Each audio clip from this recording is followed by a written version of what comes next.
Why, hello everyone. How's it going? It's been a while since we did one of these. I've done some podcast interviews since I last did one of my own monologues into the abyss that is the internet. Actually, did a really good discussion with on Mark Mansour's podcast. If you haven't heard that, you should check it out. Thought we had a really great conversation. But it's always fun to speak on my own little platform here on Substack Live. I'm actually streaming on X, Substack Live, and YouTube at the same time. Although haven't really focused on my YouTube channel. I should at some point. I know how much people like video and audio content.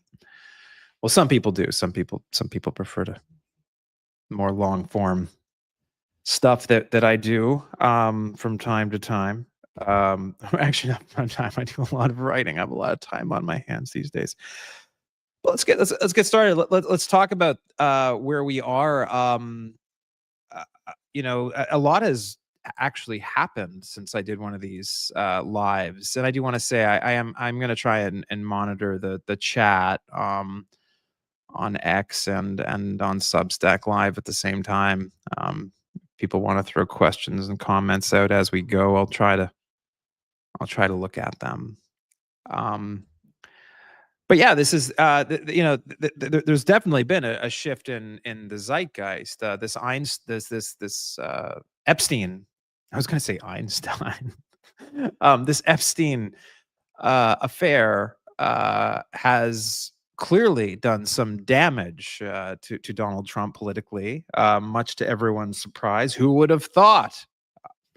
But I think this is I think one of the things, a manifestation of something that kind of gives me hope, right, for the future in general, not just about like Trump and fascism, uh, but just like a general belief that at the end of the day, right, incoherence and lies and manipulation can only get you so far. At some point, narrative must make contact with reality. And this is an example of like one of those times where so much of the narrative of the populist right has been tied up in this idea that the left is this like organized cabal that for a surprising number of Americans believe encompasses a giant pedophile ring that is somehow tied in with liberal politics in this country. And there's no goods to be shown there clearly.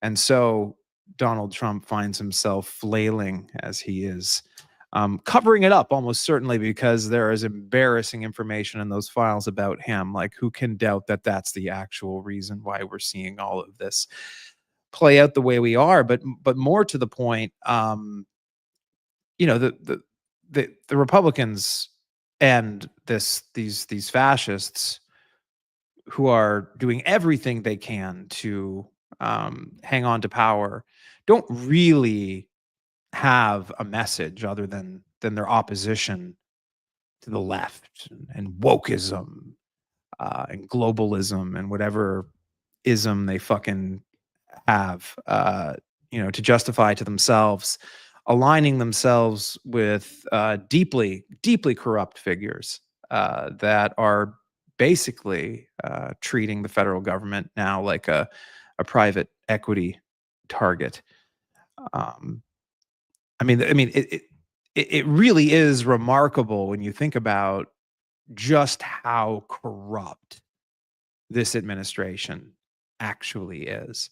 And there will be people on the right who will say they're no more corrupt than the left, and these people are full of shit. I mean, if you're sitting at a table with somebody and someone like brings up the Hunter Biden affair in response to the overwhelming amount of corruption that we're seeing play out with Donald Trump. I mean, Trump coin, accepting a fucking gift from a foreign government in clear violation of the emoluments clause. I mean, the fact that anybody in the center or any moderates would or lawyers would accept the argument that the arrangement that has it uh, placed into the custody of his presidential library somehow is a loophole around the emoluments clause. I mean, this is bullshit.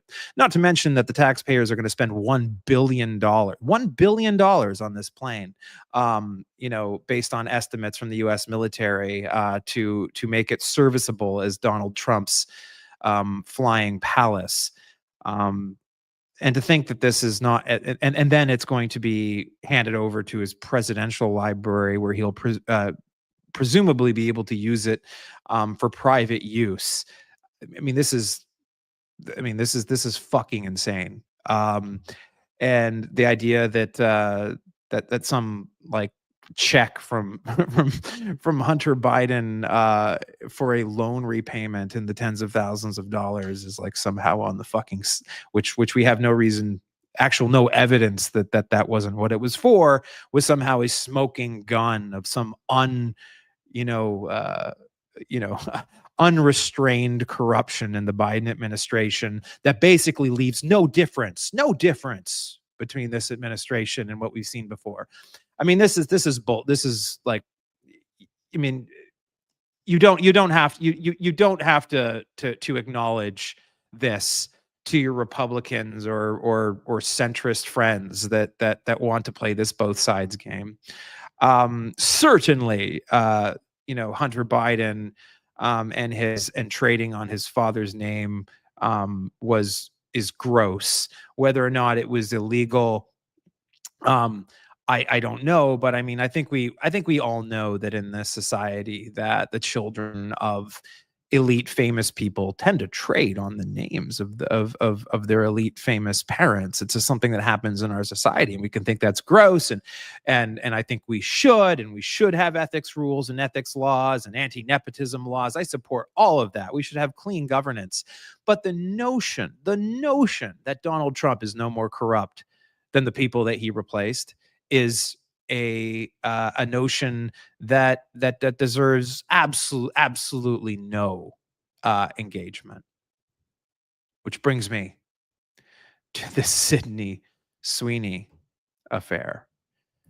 I think one of the problems that the left in this country has, or the centrists, or even anti-Trump conservative, maybe less the anti-Trump conservatives, because I think they actually have some sense of fight in them, is this perpetual attempt to seem reasonable, to want to split the difference. You see this in Jeffries and Schumer, this like desire to reach for this sense of bipartisanship, when the other side is simply acting in perpetual bad faith. Very aware of the fact that they're engaging in unpopular policies, very aware of the fact that their big, beautiful bill is intensely unpopular with Americans. Even Republican voters recognize that this was a handout to the ultra wealthy. And they don't want to face any accountability for that. They just want to seize power permanently. And that's what we see playing out, right, with the redistricting efforts. I don't know why I'm getting tongue-tied. Redistricting efforts in Texas. I mean, this is disgusting. And of course, the Republicans are trying to make this all about, the laws that these Democratic state legislators that fled to Illinois are breaking the law. Nobody in opposition to these right wing motherfuckers should be apologizing for breaking the law at this point. I mean, this project that we are seeing play out in Washington is nothing but breaking the law. They are breaking the law right, left, and center, and calling the courts corrupt when the courts try to stop them from breaking the law. This is a fascist coup playing out in slow motion, and it has been since the very beginning of this administration, and we should call it that. And I mean, my advice, I'm not like actively involved in political organizing or political strategy in this country. I'm just a fucking D-list commentator here in Los Angeles. But my advice to them would be to like absolutely refuse to apologize for anything on their side at this point, and be completely focused on staying on the offense. I mean, this is an existential risk to the continuation of our system of self-government here in the United States. And it's not hyperbolic to say that. It absolutely is not. And the truth is that you know the more time we spend trying to triangulate compromise with what some people like to refer to as moderates in the Republican caucus. Simple. The more time we're losing as these institutions are dismantled, as our capacity for democratic possibility is diminished. This is a five alarm fire. Um, I think Democratic governors like Gavin Newsom, like Pritzker, like Hochul, and others who are starting seemingly to play dirty, are doing absolutely the right thing. And I think we can all acknowledge that gerrymandering as a practice, regardless of whether or not the Democrats or the Republicans do it, is anti-democratic. And is a form of political corruption. I'm under no illusion that Illinois is also embarrassingly gerrymandered. And I am and I see that the Republicans are using this as a defense to justify what Texas is doing. Um, but we're not going to solve this problem at the state level. In fact, it has been a strategic blunder of the highest order, in my opinion, that Democrats, in California, in places like Michigan, that voluntarily disarmed with independent commissions, got nowhere. I mean, the Republicans laughed. They just laughed all the way to the polls, as they watched Democratic states unilaterally disarm and establish bipartisan independent commissions, while they just proceeded to try and entrench their advantage in the House of Representatives, um, by engaging in gerrymandering. These people have they think like, look, they believe that the left gaining power is like the worst possible thing that can happen, and if giving up on democracy is what they have to do, that's what they're willing to do. That's where they are. That's where a third of this country is. A good third of this country thinks that dictatorship is better than allowing the Democrats to win an election. And when you're in a situation like that, you need to recognize that any lack of pushback is to their advantage. We're not in a world like we were 20, 30 years ago, where we have two parties that are simply willing to accept the will of the voters. We have one party that has been willing to accept the will of the voters, the Democrats. Biden left office, Obama left office, and we have Republicans that when they lose elections, it's because of voter fraud. It's because of corruption on the left. That it's obvious that there's a hidden majority that would always vote for Republicans, and Democrats would never win if it wasn't for illegal immigrants. If we had voter ID, like they're full of shit. They're full of shit, and you don't need to meet them where they are. You need to call them out on their bullshit. I know I said I was going to talk about Sydney Sweeney.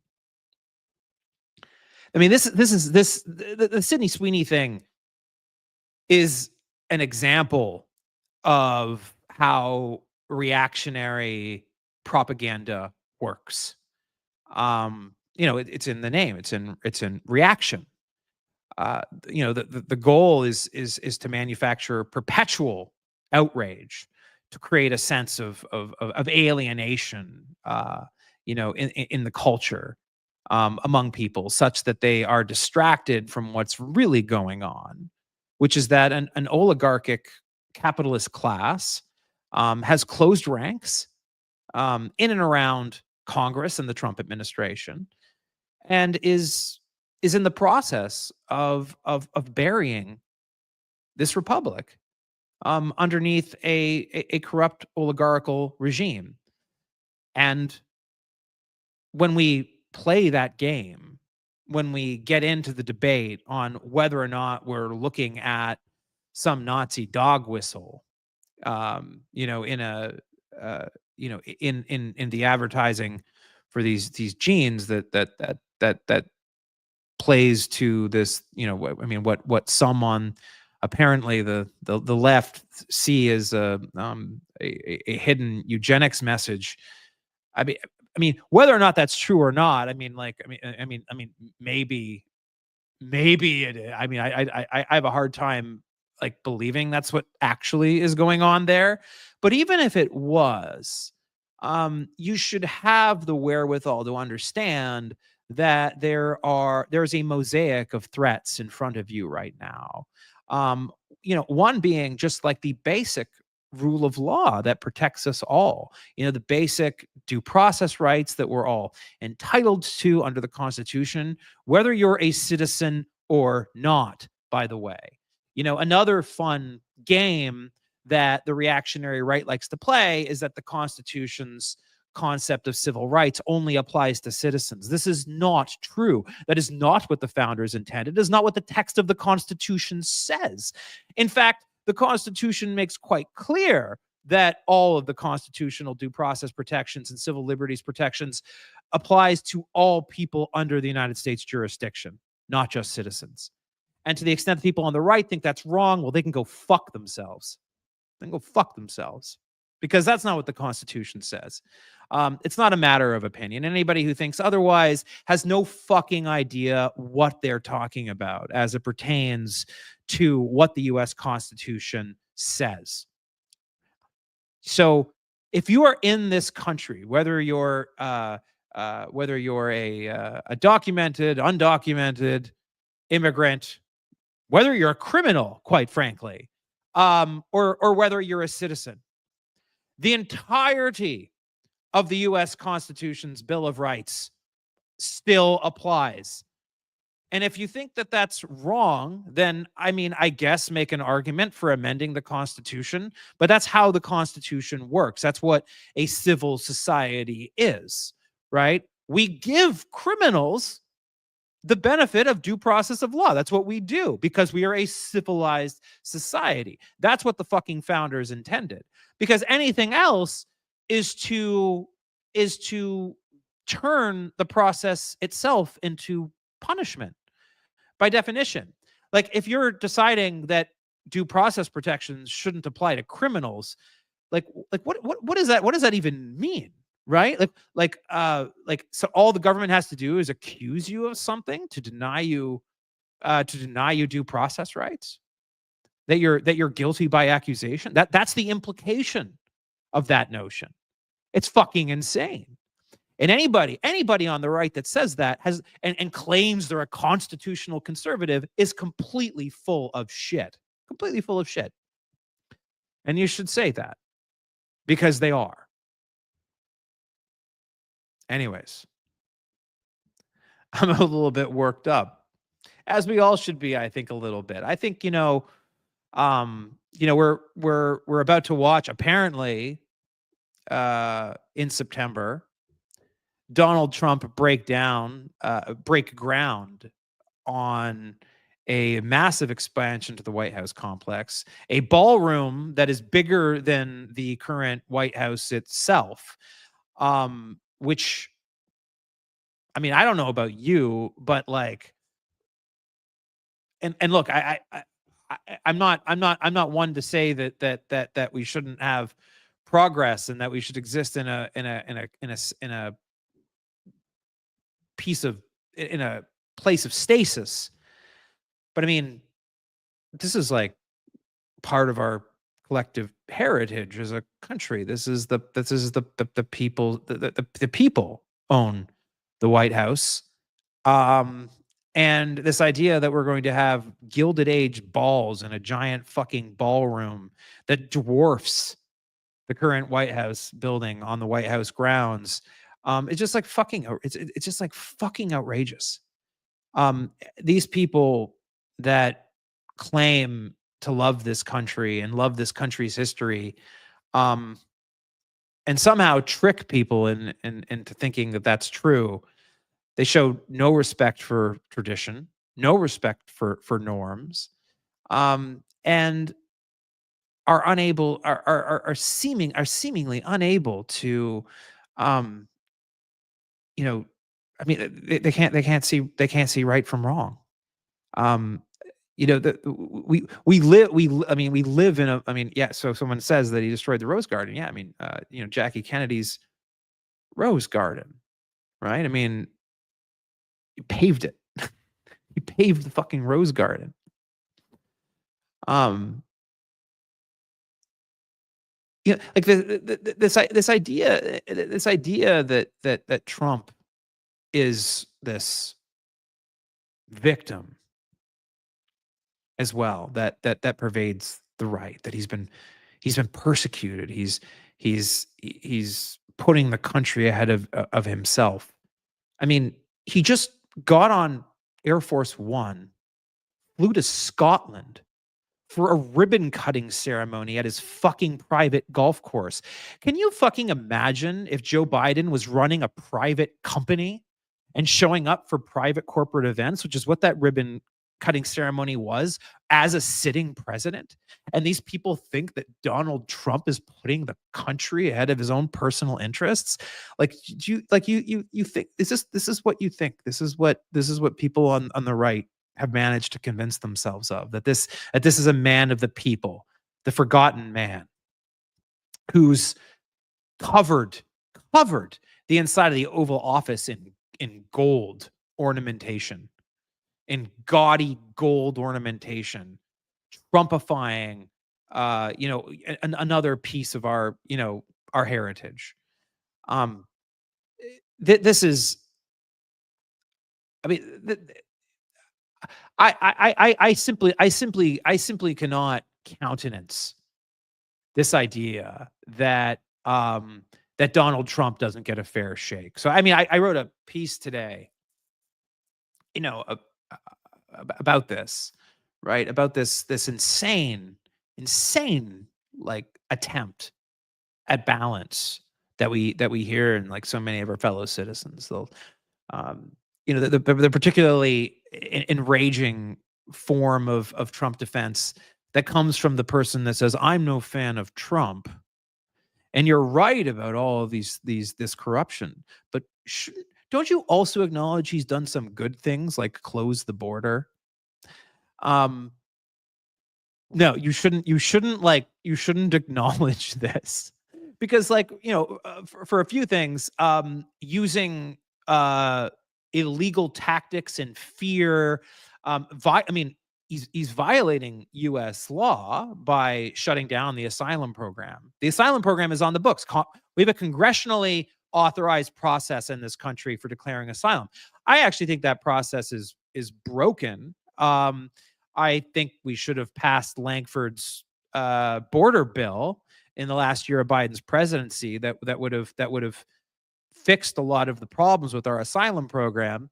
But that's what you're supposed to do. If the law is broken, you change the law. You don't just stop enforcing the law, ignoring court orders, because stopping illegal immigration is a good that superimposes itself over all the other moral considerations, that include, you know, impartial justice, adherence to due process, following the Constitution.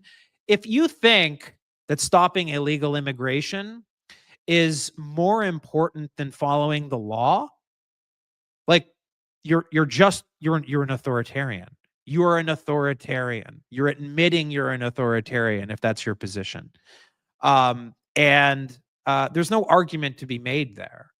Right? It's it's like begging the question stances that the populist right takes, that people fall for, right? It's like, I mean, it's like, don't you can't you admit that, like, that that stopping illegal immigration is a good thing?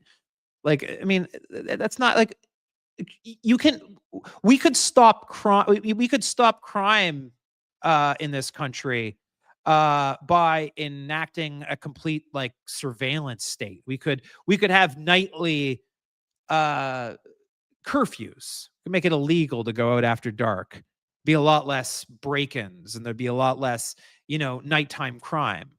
But you want to live in that world? I mean, there is simply a truth to the fact that living in a free society, comes with some degree of chaos, because, we're always going to have crazy people in society. We're always going to have deranged people. We're always going to have people who, uh, are going to put their own interests ahead of the interests of the community, and break laws. Um, I mean, we can make a decision to stop that at all costs, but it will come at the cost of our freedom, right? I mean, this swings both ways, right? Like, we could get rid of hate speech by getting rid of free speech. We can, you know, we can get rid of automobile accidents by banning driving. Like, the none like this idea that accomplishing a goal is its own justification for setting aside all other equities and considerations, is just, like, fucking ridiculous. And so we need to stop splitting the difference with these so-called moderates. Which brings me to my next point. I've been, I mean, I've been pretty consistent in my, economic views, over the last decade or so. I mean, and they still haven't really, like, changed, right? I mean, I do think that um, entrepreneurial competitive markets have done a lot of good in the world. Um, I don't think that I would bristle at the notion of bringing an end to sort of the capitalist system um, as a whole. But I mean, capitalism isn't an like, I mean, shouldn't be an ideology. I mean, the ideology that we should have. I mean, I'm a liberal, and most liberals are. I mean, we tend to believe that the capitalist mode of production is superior to the socialist mode of production for various reasons. But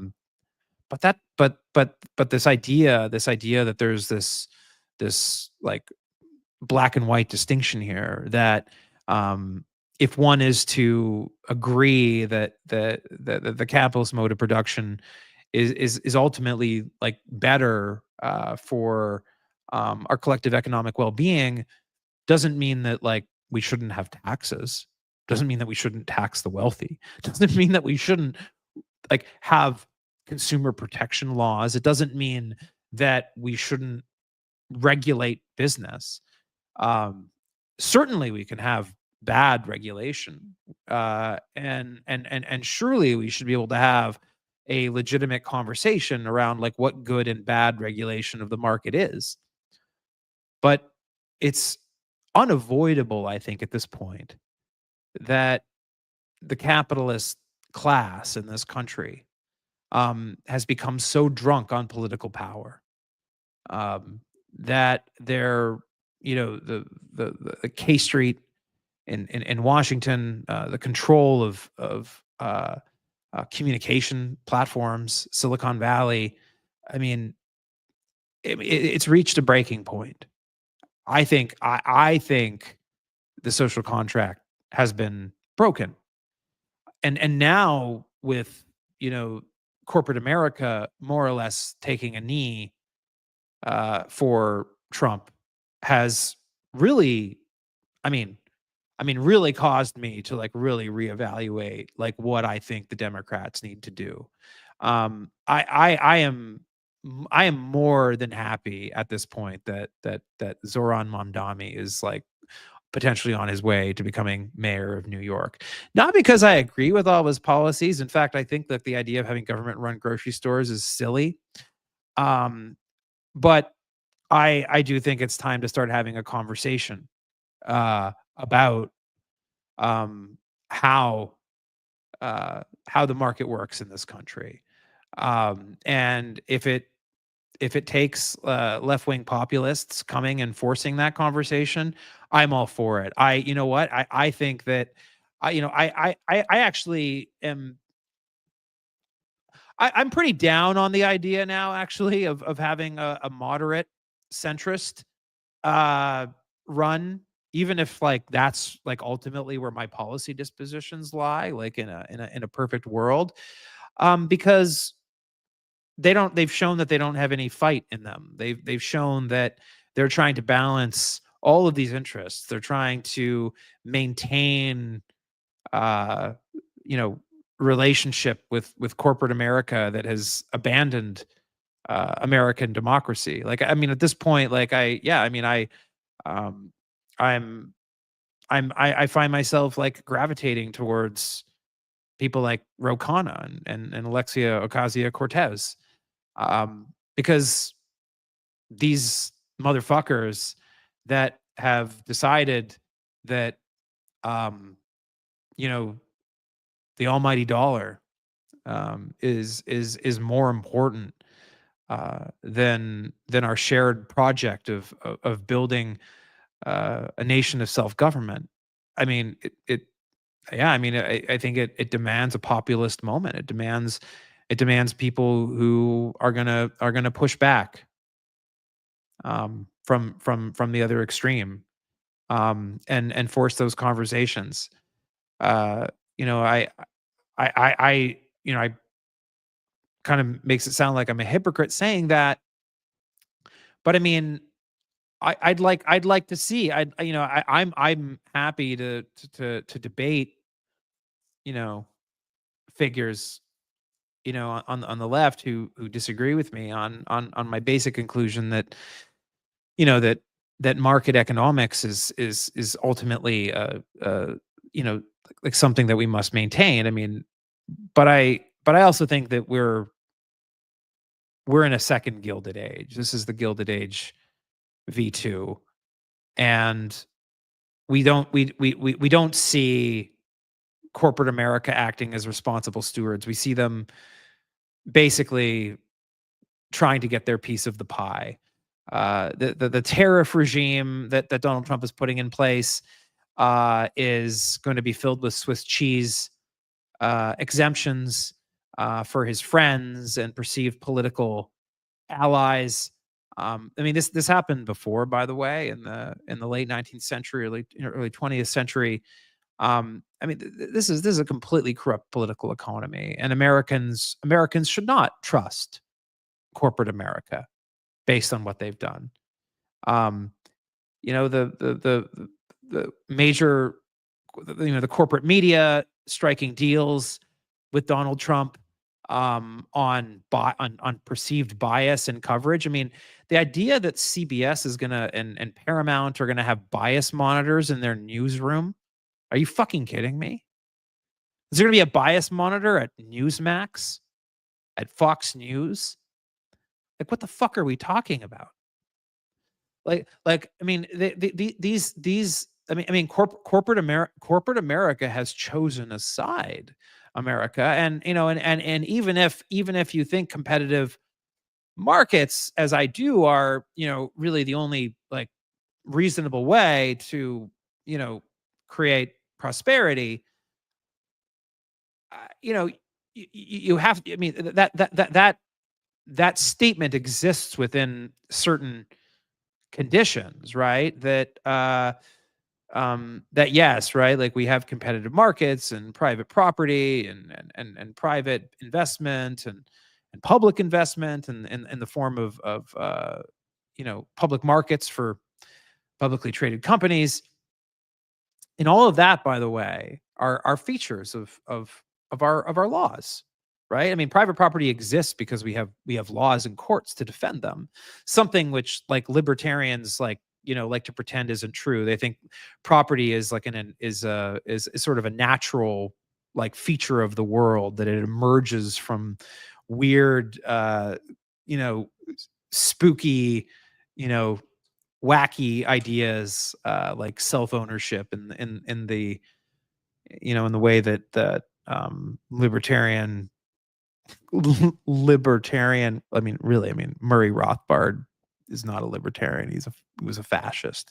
In fact, Murray Rothbard was quite sympathetic, just so you know.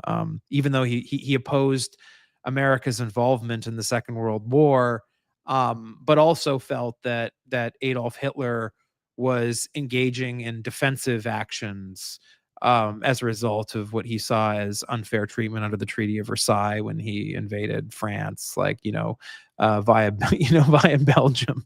I mean, and like you get like crypto people, Bitcoin people, and stuff like that, and they like talk about how they want you to read Rothbard's book. The guy was a fucking crypto fascist. And honestly, a lot of people, Brian Armstrong, the CEO of Coinbase, is a fascist. Mark Andreessen at A16Z, he's a fascist. These are just fucking fascists. And this notion that they're libertarian, that I mean, I I have I have complicated like views on on sort of like the like kind of the I think I think there are like genuinely good, like well-meaning libertarians. I think they're confused. But in the business world, these like so-called libertarian CEOs, they're not libertarian. They are fascists. Or maybe at best wannabe, oligarchs and feudal lords. Like these concept of network states that this motherfucker Balaji Srinivasan and others in the crypto world are pushing. These are just feudal kingdom. These are just digital feudal kingdoms they're talking about. They want to recreate feudalism, and they think that wealth is its own virtue. That if you get wealthy, that must mean that you're qualified to have, you're qualified to rule over others. That's what they think. That's what Mark Andreessen thinks. That's what Peter Thiel thinks. These people, like, I mean, these people need to be brought to heel. Our Constitution was not made to enthrone men like this. It was meant to contain them. And this is something that needs to be understood. What one of the things that these libertarian motherfuckers, and then I'm going to keep using this word, I'm not going to be nice to them, um like to say to themselves, is that that their libertarian outlook is really just restorative of classical liberal ideas, a sort of return to the ideals of the founding of this country. But like the truth is like there's nothing could be more further from the truth. I mean, our founding fathers were by and large pretty skeptical of private power. They had, just finished dealing with, a giant British corporation called the British East India Company, which was, kind of, a pretty important figure in the whole thing, in the whole set of circumstances that led to the Boston Tea Party. They did add the Commerce Clause to the Constitution, and I mean, 2 years after the adoption of the Constitution, 1787, or or 3 years after the adoption of the Constitution in 1787, we saw regulation of the railroads and banks. And the founding fathers were still alive. I don't see any evidence of them screaming about how anti-capitalist it was to require the railroads to adopt a standard gauge such that we could connect the east and the west across like multiple private railroads. I mean, if we were doing that today, you'd be hearing spiels from Peter Thiel and Mark Andreessen about how this was like forcing the railroads to adopt a standard gauge was standing in the way of like innovation and entrepreneurialism. I mean, this like projection into the past, this idea that our founding fathers like worshipped this like radical like idea of like the private market is like nonsense. It's absolutely nonsense. They were very much afraid of private power, and very much thought that the government should be the supreme power under the control of the people in a system of self-government. And they gave Congress the power to regulate commerce for a reason, uh, not because they were socialist, but because they recognized that private power, in the example of the British East India Company, could become very, very dangerous. And so this idea that commercial regulation is un-American, anti-entrepreneurial, is bullshit. These are and all of the political ideology coming out of these motherfuckers like Peter Thiel and Mark Andreessen and Balaji Srinivasan, that like to talk about like sort of the virtues of sort of like the unrestrained free market. They're really just trying to hoodwink Americans into handing them the keys to the kingdom. Literally, they want a monarchy. I mean, they all subscribe to Curtis Yarvin's neo-cameralist ideology. They want a monarchy, and they want to be feudal lords in that monarchy. And Americans should understand that. Americans should understand that their dream is to turn you into a serf. And it doesn't make you a socialist or communist for wanting to fucking bring them to heel. It makes you a patriotic American is what it makes you.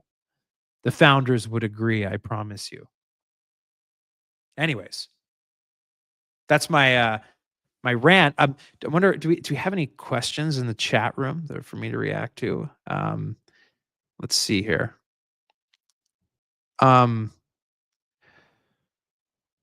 Mike, where do progressives find political power, economic power? The more power tech bros and others have, the more facility they have to abuse, and we continue to be left with less power, less money. Well, I mean, we have a lot of power, right? I mean, most Americans agree with everything I'm saying. Actually, I mean, this, when you look at opinion polls, like what, like 12% of Americans or something like approved of the big beautiful bill. I mean, maybe I'm wrong about that, but it was like pretty low.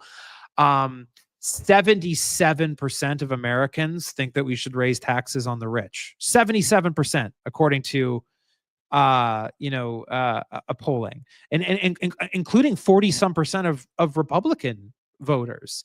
Like the funny thing is that like progressive taxation is very popular among the American public, but like there's this notion that a lot of, quite honestly, even Democratic moderates have bought into, that you can't win an election on the basis of like needing to, we have to raise tax. By the way, we have to raise taxes on everyone, really. Like eventually, like one day, people are going to come to understand this. We have to broaden the tax base. I mean, even if we significantly raise taxes on the rich have a lot of money, but there aren't many rich, and so it's like even if you tax the top 1%, a lot more, it's not going to be like, or even if you tax the top 1%, 50% of their income, or 60 or 70% of their income, it's not going to close the fiscal gap.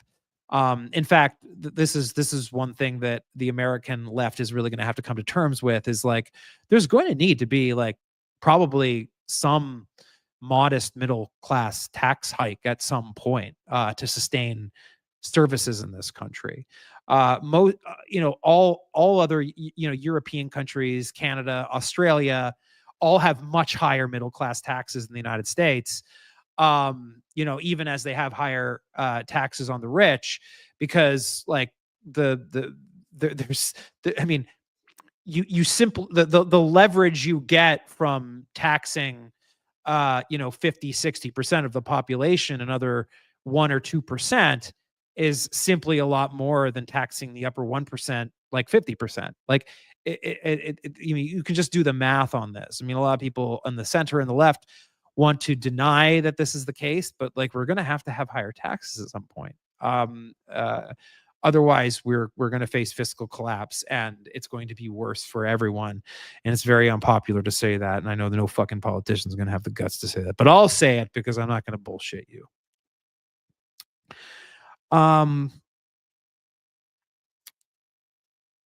What about Ayn Rand? She was all for, I mean, Ayn Rand. I mean, I wrote a piece on Ayn Rand. You can look it up. It's called Clear Thinking via Ayn Rand, where I deconstruct the silliness of her philosophy. She has a, for those who don't know, I mean, Ayn Rand has she kind of developed her own philosophical worldview known as objectivism. It's really just it's an attempt to to package like egoism as virtue. And it's ridiculous. I mean, she wrote these books, the most famous being like The Fountainhead and Atlas Shrugged. Atlas Shrugged is it's a book that has captivated a lot of young, 20-something-year-old like libertarians, as some sort of cautionary tale of what happens if you allow the government to become more involved in the private sector or people's lives. Ayn Rand's thesis was the second that you start allowing more government regulation, it begets more government regulation, and it's a one-way trip to communism. Once you start, that's her. Basically it's like a slippery slope fallacy of like some absurd amount of pages that tries to paint industrialists and CEOs as these like thankless defenders of human civilization. It's bullshit. It's bullshit. I don't think much of Ayn Rand. It's not good philosophy. It's at best dorm room philosophy. I think it's like, if you read Ayn Rand when you're like 20 years old and like, you enter into like a fever dream for a few years of libertarianism. Like, I get it. We were all young and stupid. I was young and stupid too. But if you haven't grown out of it by 27, like you're I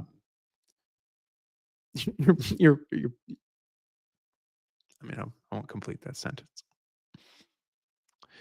What action can I take that will make a difference right now? Can't protest in the street. Why can't we protest in the streets? We should be able to protest in the streets. We're free to protest in the streets. But the action that everyone should take, and I give this advice to people, is like, be your most authentic self. Every minute of every day, be your most authentic self. Don't triangulate your morality with other people. When you see that something's wrong, call it out. Don't let lies stand. Don't fall into this go along to get along mentality, where you get tricked by these reactionary motherfuckers on the right into making you think that being balanced means constantly having to acknowledge the positives of Donald Trump and the negatives of the left or Biden or can you don't have to do that. Just like speak your truth every day, and not just like in not just when you're talking about national politics, but in your everyday life, right?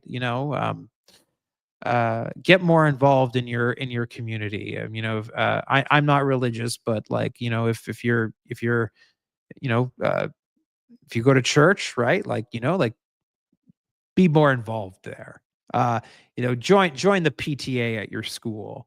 I mean, be more involved in civil society and stand up for basic ethics and human dignity at every level of your life. Everyone needs to do this. This is how you stay free in unfree times, by creating, uh, you know, a container around you of an ethical, authentic life. It's your life, and do not give into despair. Do not like live in fear. That's what they want. The second that you're afraid, they're winning. You're giving them territory that they have no right to stand on. This is your life. This is our collective inheritance. Uh, a free and independent republic, government of the people. So be your most authentic self every day. Um, Kate says, love everything you're saying. I'm an activist organizer advocating a national day of civil disobedience in state capitals in DC mid-September afternoon, not getting any traction as activist leaders focus on winning 2026 elections. I think that's too late, misguided. Your thoughts? I do think that, one of the things I really hope is that I'd like to see some of these Democratic leaders like Gavin Newsom, and others, um, lead protests. I mean, Gavin Newsom should be like, if he, I mean, I'm not endorsing him or saying that he's the right person for president, but if someone like him wants to be president, I think he needs to uh, galvanize, uh, people out onto the streets. I mean, AOC is doing this. I mean, her rallies are inspirational. I mean, not everyone's paying attention to that, but I think like we need to do that. We need to build that energy, because you know what, like, and if you're a politician that is afraid of this, afraid of raising the temperature because you somehow think that we still live in some world of respectability politics, let me tell you something out there. Your followers, your supporters, they're scared. And the way that you make your supporters less scared is you create the conditions by which they feel safe, by creating community for them. So yes, more rallies, more political engagement, more protests. March with people, make new friends. Um, let's look for some more comments and some other feedback here. LD says, I'm not necessarily reading these in orders. With the gerrymandering decision, Ruchu v. Common Cause 6 years ago, I see the Supreme Court washing its hands of the judiciary and putting any guardrails on gerrymandering. So can we stop it? Can we? I mean, this is like the big, I mean, this is the big question. It does look like the Supreme Court's going to take up a gerrymandering case in the next, in the next like Supreme Court session. I mean, yeah, I mean, this is a risk. This is a captured court.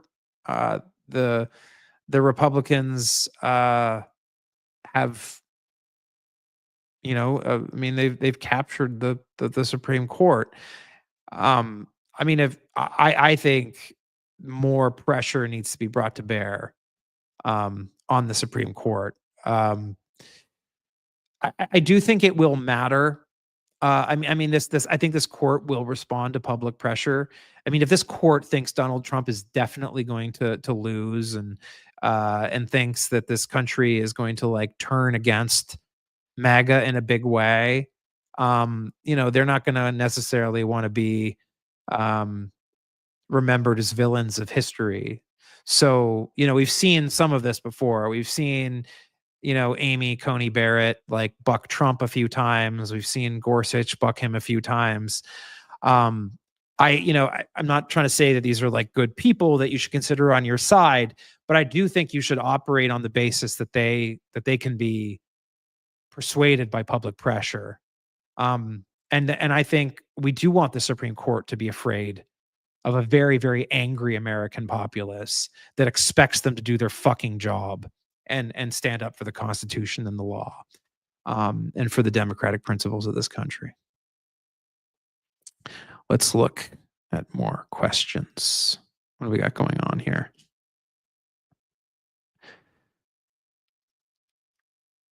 Can you talk about reality if possible Iran, Russia, China axis?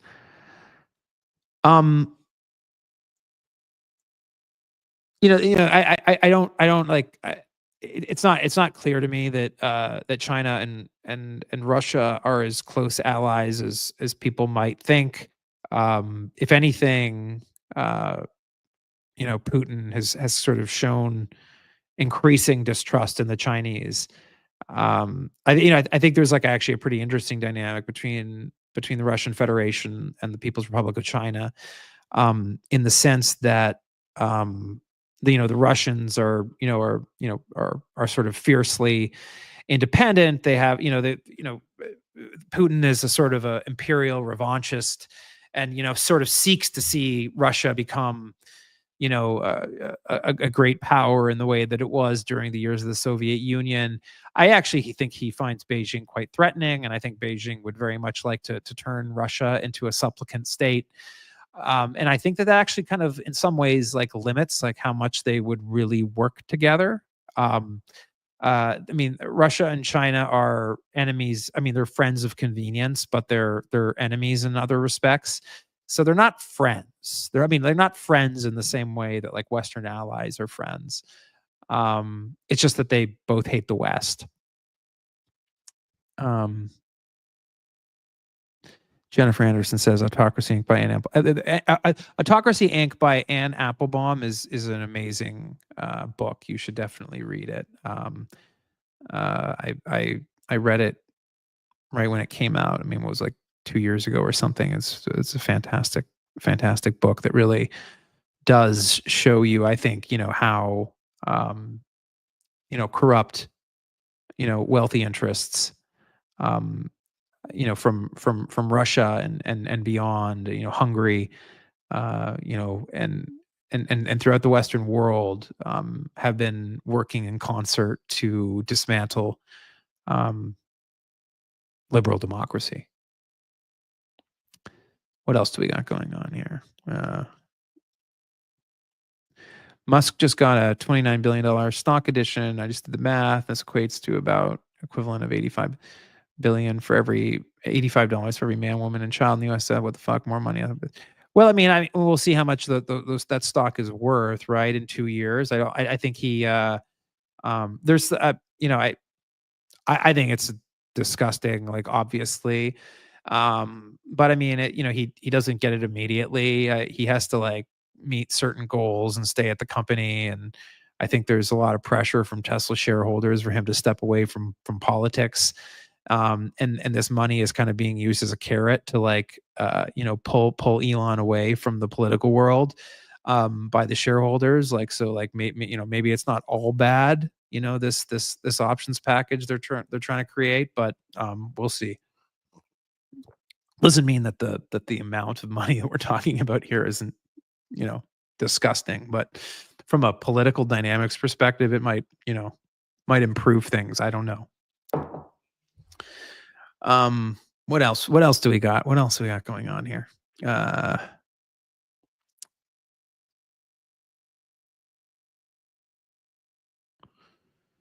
Harper Thorpe says no judgment of Trump should be made without context, including intent. The context is racism. The intent is cruelty. No, um, uh, so I don't. I actually wouldn't agree with the notion that like Trump is like motivated by racial animus. I don't think he's motivated by anything other than his own sort of like his own narcissism. I'm not saying he's not racist. I think he is. But I don't think that like Donald Trump. I don't think of Donald Trump as like terribly ideological. I mean he's not without ideology, but I mean his ideology is really just about like might makes right. Like uh he's somebody who thinks he's God's gift to the world and that nobody is smarter or stronger than him. And this is like very like central to his psychology. Um, he's very driven by his lizard brain, as opposed to sort of any kind of considered um like ideological worldview. Unlike JD Vance, by the way, who's a deeply ideological figure, and is capable, I think, of quite sophisticated planning, and makes him a very, very dangerous figure, especially if Donald Trump ends up kicking the bucket and Vance ends up as president. I think we're in some pretty I actually think that if JD Vance becomes president, that's like we're gonna see um, we're going to see some really dark shit start to happen in this country, because he's on the record as wanting to overthrow the Constitution, as he said very openly to Vanity Fair back in 2022.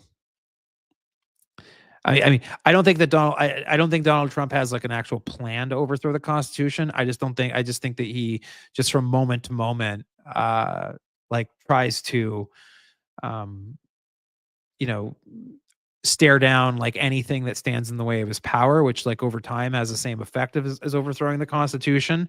But JD Vance like wants to turn the United States into a monarchy. And you can look this up. He's on the record as like wanting to do this. And the fact that American voters and the American media just don't seem to give a fuck about that is like it's quite surprising to me. Um what else? Do we have more questions? How long have we been going? Oh, it's 2:03. It's an hour in now. Wow. Roger Helbig said, Trump is no victim. All should learn that Trump most likely orchestrated J6, and as the mob boss pardoned the criminals he sent to the Capitol, read the government's. Trump definitely precipitated January 6th. This idea that he had nothing to do with it, that your right wing friends like to pretend is bullshit. Um, I mean, he should have been disqualified, right, under the insurrection clause. But the Supreme Court decided that that's basically a non-functioning part of our Constitution. Funny that. Constitutional conservatives, my ass. What else? Scrolling back here. Jennifer says we need more D-list commentators. The current class of people driving the message. Yeah, there are some folks out there that I think are.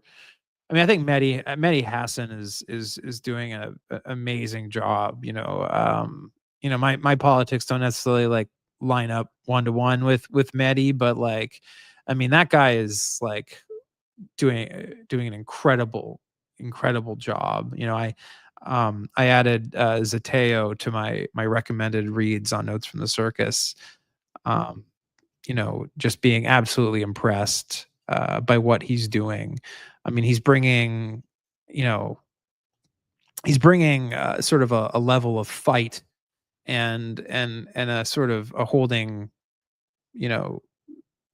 holding power to account and speaking truth to power in a way that you simply cannot like say that like the rest of the media is doing. I have respect for, I mean, honestly, probably the one person that I probably currently respect most in the mainstream media is George Stephanopoulos. Like, he like actually, I think he you know he tends to I think to present things in a well contextualized way.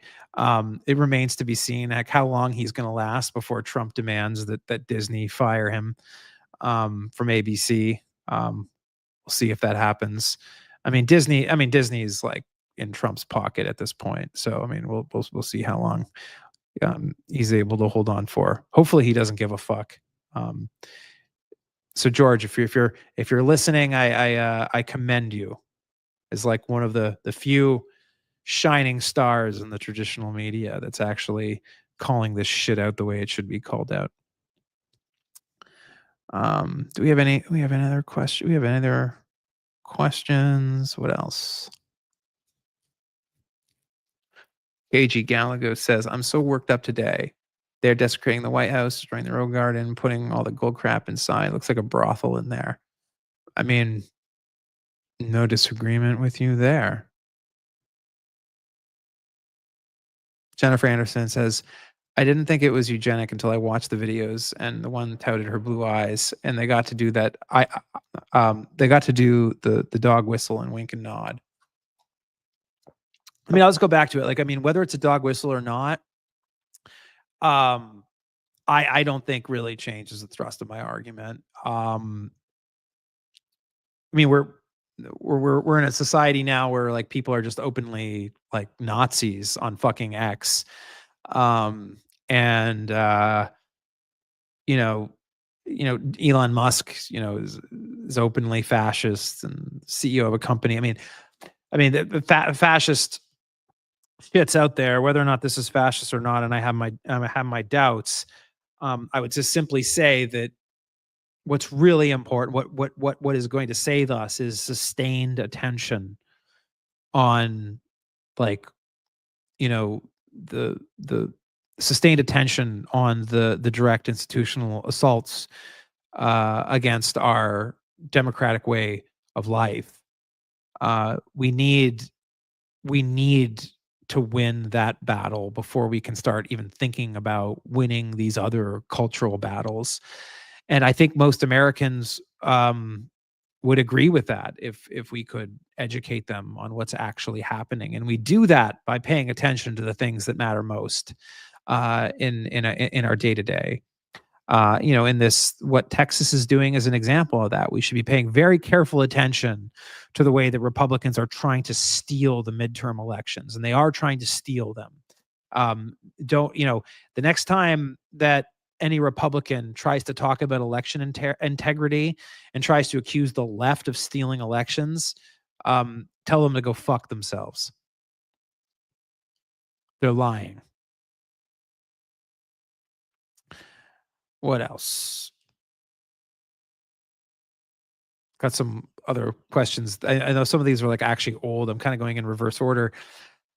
Stuart S says Thomas Piketty, economist, established that in capitalism, inequities grow over time. With this financial power, it seems that political power goes along for the ride. Maybe not a stunning conclusion, but what we have seen could have been predicted by. Other Western countries are capitalist economy. Canada, for example, has massively limited corporate and union donations to no more than I think what individuals can contribute. Similar in the United Kingdom, you see way, way, way less corporate influence in other advanced capitalist economies. Obviously we had campaign finance reform. We had the McCain Feingold law that was passed and signed into law by George W. Bush of all people, but then sort of overturned by Citizens United in 2011, which was a disastrous, decision. Yeah,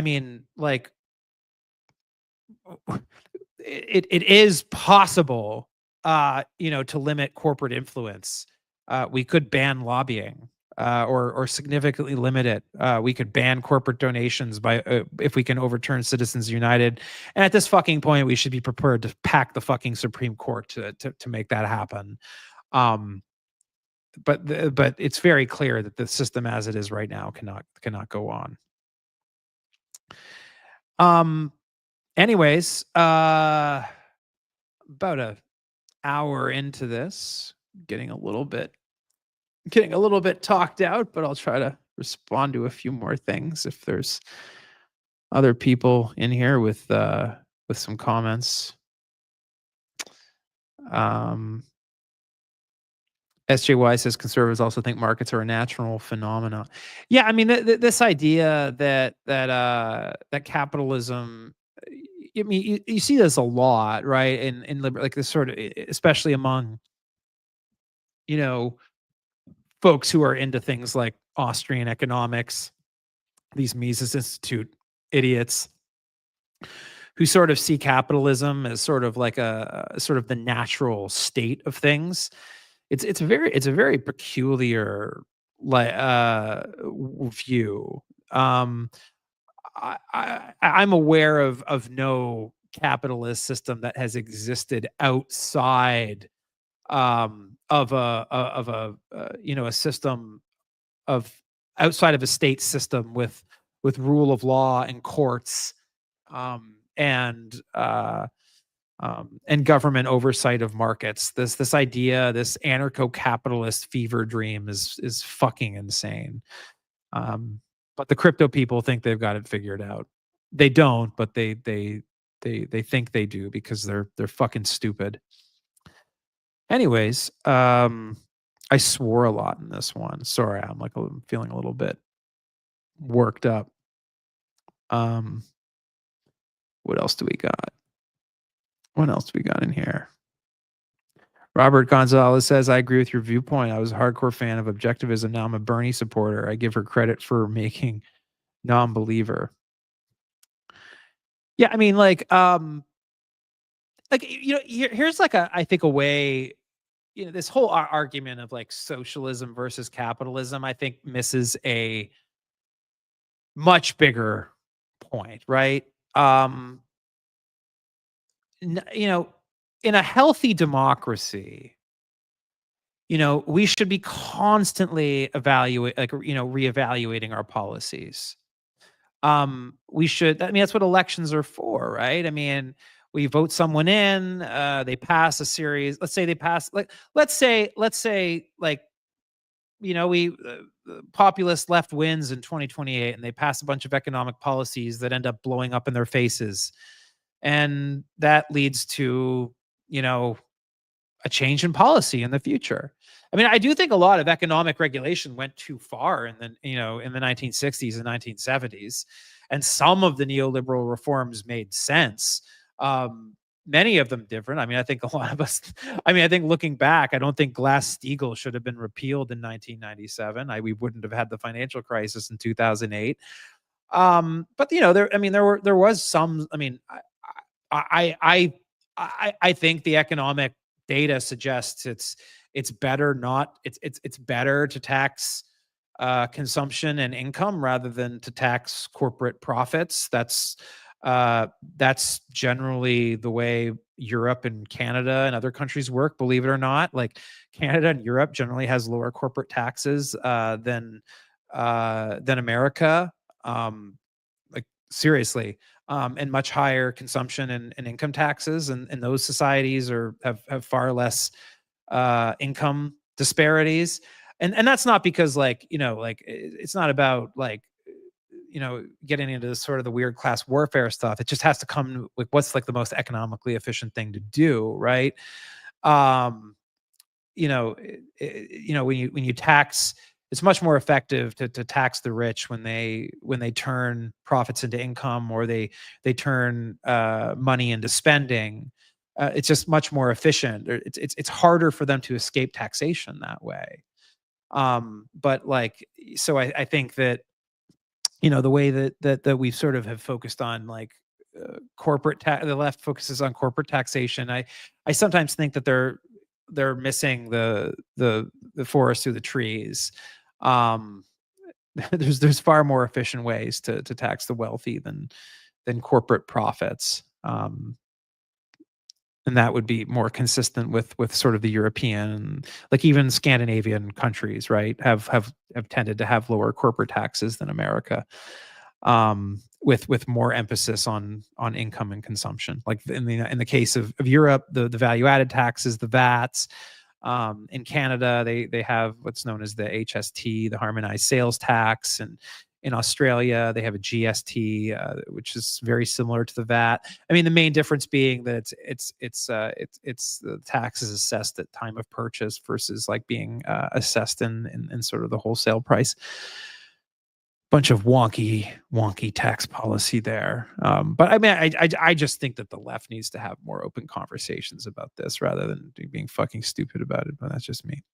Anyways, I think that's gonna have to be it for today. I hope you enjoyed this. I'll have a full recording of this up for those of you who didn't catch the whole thing, or those of you who didn't catch it at all. You can watch the recording. I mean, usually have it up within like an hour of like finishing up here. But this was fun as always. Thanks for the questions. And remember, stay human, everyone. It's the task of our time. Don't let these algorithms and AIs optimize your humanity away. That's my appeal to you today. And have a great week.